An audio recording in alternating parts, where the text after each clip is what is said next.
the music. Time to dance.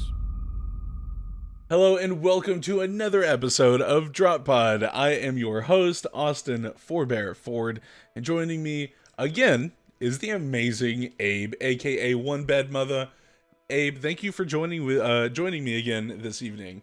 Thanks for having me again, and again so soon. Obviously, this is a little bit unplanned, but Yeah. we have some great things to talk about today. So I'm actually really excited. Absolutely. And, you know that because I reached out to you and made you record another podcast. No, it's totally cool, man. Yeah, we're basically just coming off of the You Had Me at Halo podcast where we spent over 2 hours chatting about Halo and Halo Infinite and the TV show and all of that, but I guess we weren't quite done. I guess we didn't quite get to everything because there's a bunch of stuff right now that the community's kind of talking about. Yeah. Well, and there's something that the community is not talking about, which was probably the more interesting call up for me. We covered a lot of the release from 343 regarding the roadmap and season 2 during our podcast. And then I got off the podcast and I went onto social media and, obviously Halo community is in burn it down mode. What? Abe, the Halo community is such a cool, chill place. I know, we're just so positive, and what was really standing out to me when I was kind of going through everything was the thing that wasn't being talked about. No, absolutely. I think a lot of the focus right now is on the negatives, right? Like, yeah. And don't get me wrong, I think it's totally fine to be bummed out about, the 6-month season 2. I get it completely. But there are silver linings in this that I think that the community is failing to recognize right away. And a lot of the focus right now is on the maps and Last Spartan Standing. But I think I'm going to just say it's potentially more than just okay. I feel like there is a X factor or kind of a secret sauce to the season 2, and it comes in the second half, right? The back half of that 6 months. In month 4, they're dropping Forge beta. What I think we'd like to do today is to just kind of cover some of the things that have leaked about this. For me, kind of connecting the dots, it does feel like they undersold a little bit of what was going to be available with the season 2 initially. And, so I'm listening to what 343 came out and said, that we want to get Forge tool set into the hands sooner rather than later so that the awesome community maps and modes can be more rapidly make their way into the game. So what this is obviously signaling is that they are putting out Forge a little bit early to try to mitigate the fact that they are running slow, right? So that's telling me they're trying to get out enough of the Forge feature set to be able to make things that are going to probably make their way into rotations as soon as they can get them into rotations. Right. The thing that I think is going to be there essentially day one is people who have been forging for a long time that are kind of used to the basics of this tool set are going to recreate fan favorite maps from previous games. Mm-hmm. And I think that those will be some of the first that will be implemented in matchmaking. Yeah. Even looking back at Halo 5, which, I put in over 2,000 hours. Oh, you don't say. You may not have heard that before, but, put in a lot of time in Halo 5, and right before Infinite release, I was still playing a good amount of it. And even in the regular ranked rotations, there was about 7-ish maps that were made in Forge that were part of the regular rotation. And yeah, I think, looking at those, they're not exciting to look at in general, but some of those played extremely well. Like when they talk about Forge, I think initially everybody's mind goes to boring looking maps, but let's dive into it. There is a lot more to this that not only from a functionality standpoint is going to open up opportunities for creative people, but not only are you opening this up to the entire Halo Infinite sandbox, which is going to be a lot of opportunities in of itself when you start combining different weapons and some of the equipment. Yeah. But the aesthetic possibilities are kind of off the charts when you compare it to previous forges. We were looking, and maybe you can elaborate on some of the stuff we were looking at. But I mean, it's pretty out there. Yeah, some of the official dev created maps that are not Forge maps, you can go in and add interesting lighting and weather effects to them. You know, we've seen snow added to fragmentation and sort of a nighttime theme, like almost an ODST theme, right? Yeah. Being applied to Bazaar, where there are Dead Covenant everywhere and some busted like construction pieces.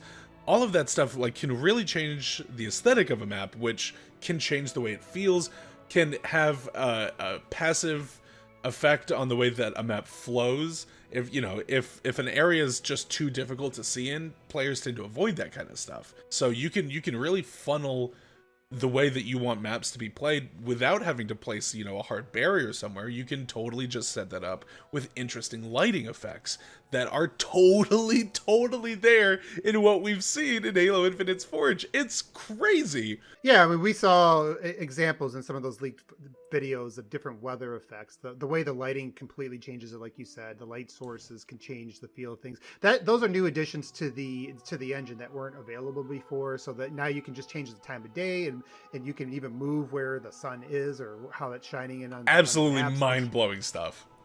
It's like next level, and then you add in like you can use objects from the game. We saw some videos where they had a snowman built in there. Yeah. And the textures look like they're from the game when you look at the pillars, the decals and the color themes. I mean, even just the variety in some of these pieces, right? Like Halo 5 had a few different versions of a door or a few different versions of a tree. But Halo Infinite looks like it's giving you the whole flora and fauna of Washington State, on top of an insane variety of UNSC and Banished themed items, a bunch of Forerunner stuff. Butterflies. We saw a thing with butterflies and right. attention to detail. So again, so when I saw the leak, kind of getting back to the point, I was excited because I was not expecting it this early, and I think there's going to be a lot of potential when you bring in the PC community to the content creation of this. Not only are you expanding the options and the flexibility, the aesthetic ability, even from the way it can play, because you have the scripting that's going to be in there, and we don't know today what's going to be in there on the beta on the day one. This is going to be a big part of Halo, not just for this season 2, but really a huge part of its future, and it is its own thing. I think there's something really exciting to look forward to the back half of season 2. It just seems like right now not a lot of people in this community are aware of it. So of course, I think the sort of a good way to bring the conversation full circle is to talk about like what is going to be there on that day one offering, right? Like what are the core features that 343 thinks that the open beta needs to have before a full introduction of Forge in season 3, and does that include the scripting that we've seen? So some of these leaks have included the ability to use Unreal Engine 3 and Unreal Engine 4 and 5, style blueprint scripting for a bunch of different stuff. And that's not terribly surprising, given that Halo 5's Forge had a very basic level of scripting applied to it. Something that I'm a big proponent of is that the game needs PvE, right? Yeah. There's nothing to say that PvE can't happen with some of the scripting tools that we've seen leak. The idea too that could be completely community driven right out of the gate, and even support something like BTB player population in a PvE environment. Like the idea that we could essentially recreate Halo 5's Warzone in Forge as early as September is kind of cool. Yeah, and I think it goes to what you're pointing out. Like we may not see all these things on day one, right? And I think there's a lot to be excited about on day one, just because of the pure aesthetics, the options that people will have to create maps. But as we look forward to the future of what Halo is, this is another aspect that we need to keep our eye on, because we do know that there is going to be scripting in the game. We do know what the bots are like, right? We saw the bots on in the tech preview, and they are better than AI in most other games. And one of the limitations in the past with Forge has always been what's the limitations of the hardware, right? Like, what is your budget when it comes to the objects you can place in the game?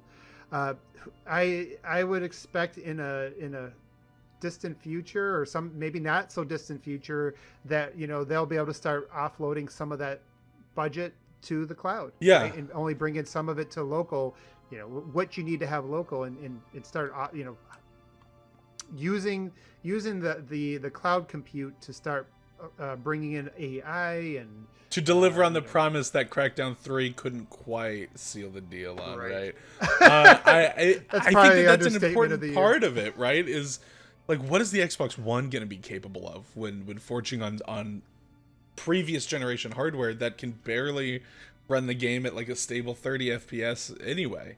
It'll be interesting to see if the budget for Forge maps is restrained to what the Xbox One can handle versus something like an Xbox Series X or a PC that's super beefed up. Like, what kind of range are we looking at here? Is it compromise for the sake of last gen, or is it sorry last gen, but this is the future of this game? Right now we're just doing a lot of asking questions, right? But we're talking about the possibilities. The thing about it, though, is these possibilities are realistic possibilities. It's just a matter of when do they want to cut the cord, or when do they just say, hey, you can play this, but you just need to stream it if you have an old system, right? Again, I saw that, got very, very excited. I hope that people will at least take a look at it. If you're like, oh no, I'm not, I'm going to be bored with Halo after 2 months, right? I really think that there's just some things right now that are being overlooked. Like I said, I think the first few things to look forward to as far as Forge is concerned is remakes of your favorite maps, some interesting iterations, some tweaking of 343's existing maps in the game as they exist right now. I think that even if you're only mildly interested, I think if you're only interested in ranked Halo Infinite play, that you're going to be happy to see something like the Pit return and fit Halo Infinite sandbox really well. I would understand to say that we're going to temper our expectations because we don't know what a beta is, but at the same time, you can, on the flip side of that, we can temper maybe some of the doom and gloom until we get until we get that information. Thank you so much, A, for joining me for another episode of DropPod. Where can people find you online? They can find my Twitter handle at OneBadMutha, at Mutha, MUTHA _ONE. And Austin, it was great, man. It was great getting caught up on some Forge stuff. Always fun. Yeah, absolutely, man. Guys, thank you so very much for checking out this episode of DropPod. Don't forget to like and subscribe to the channel. Make sure you go check us out on Patreon, patreon.com/XboxEra, for some really cool, hopefully starting to see some more exclusive content soon. But guys, you know me, it's your boy Pfhorbear. You can stalk me wherever you like to do so, on Twitter, on YouTube, on Twitch, whatever, at Pfhorbear, Pfhorbear. That is Pfhorbear. Thank you guys so much for tuning in. Y'all be safe, have fun. We'll catch you later.